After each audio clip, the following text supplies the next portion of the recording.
Hey, what's up everybody? Allow me to introduce myself. My name is MagicPeople.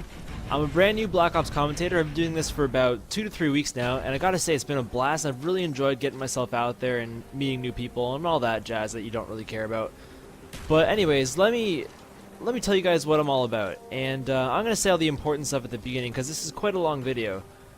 But right now I'm playing Team Deathmatch Pure, and for those of you who aren't familiar, it's a game option in the bare bones listing, and what it means is that you have your gun, you have no perks, no attachments, no equipment, no kill streaks.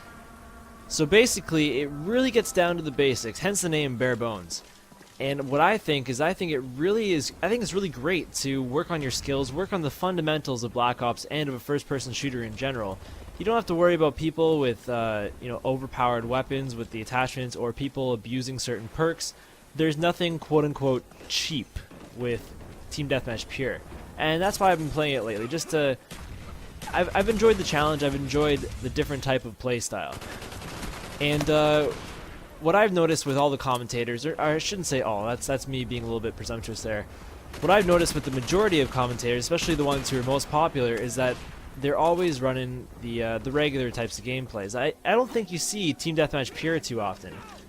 And I think it's a really good test of someone's skill, because if you can get a high score without those kill streaks, without those chopper gunners or those dogs getting you all those kills, I think it really does say something about you as a gamer. And if you can't get the high scores, like I said before, I think it's great practice. So this is my first post to Legit Gaming Union. I hope to be making more content for this channel. I think it's pretty sweet what's going on here. And but just to give you guys a bit of insight into something, a little project that I'm starting up pretty soon. I want to get a back to basics series going, and what that has to do with is a lot of it has to do with this Team Deathmatch Pure and that type of gameplay. I really want to get right back to people simply getting better at Black Ops. I simply want to make commentaries that are tips and tricks that aren't necessarily level specific, aren't necessarily specific to using the perfect class setup, but really the basics, like how people go around corners, how people run around, how people aim, how people shoot.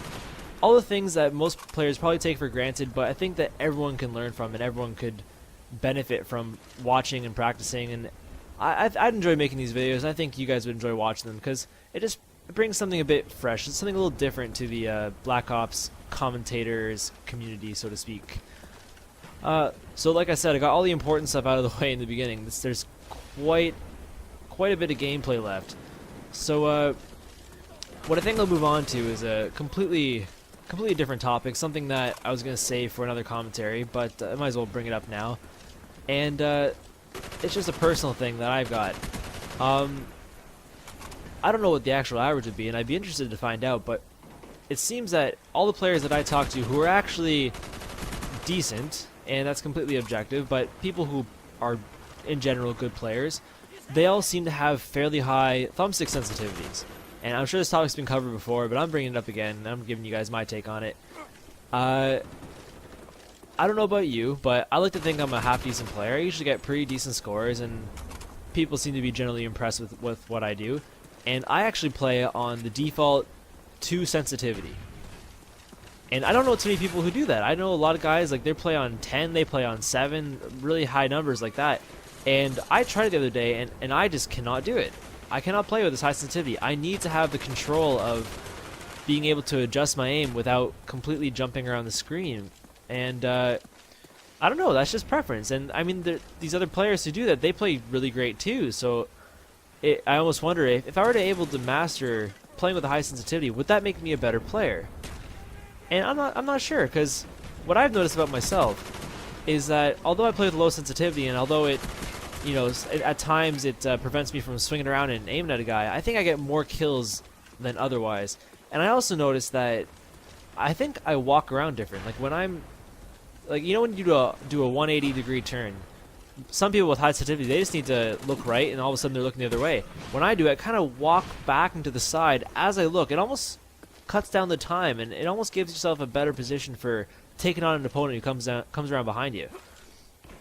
But either way, I really thought it'd be cool if I could somehow increase my comfort level playing on a higher sensitivity. Like, you know, even 3 or 4, like that's still not even halfway there. And I wanted to see if, you know, if I could do that and if it would improve my gameplay. So what I bought is I bought these things called FPS Freak or FPS Freaks. I'm not quite sure. Basically, what they are is they're mini thumbstick extensions, and through simple physics, what it allows you to do is it allows you to have a greater range of motion while making smaller adjustments, therefore increasing your accuracy. So for someone who plays on a high sensitivity, you can move your thumb twice as aggressively, but still maintain that finesse. And in other words, what it also would allow you to do, in theory, is it allows someone who, like me, plays on 2.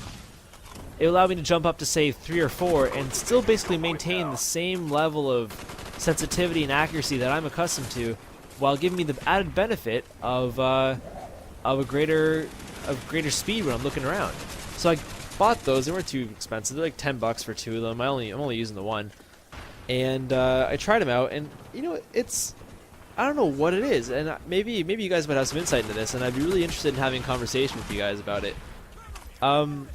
I tried these on, and I tried playing on 3 or 4, and it didn't matter. I could not adjust. I couldn't adjust. I had to play with 2, and even this gameplay you're watching right now, I was still giving these thumbstick extenders, these FPS Freaks, a bit of a test run, and I don't know. It's I did find that I had more finesse. I had more finesse while playing on 2 sensitivity, but whenever I tried the higher sensitivities, like I said before, I just couldn't adjust. So yeah, not too sure what that's about.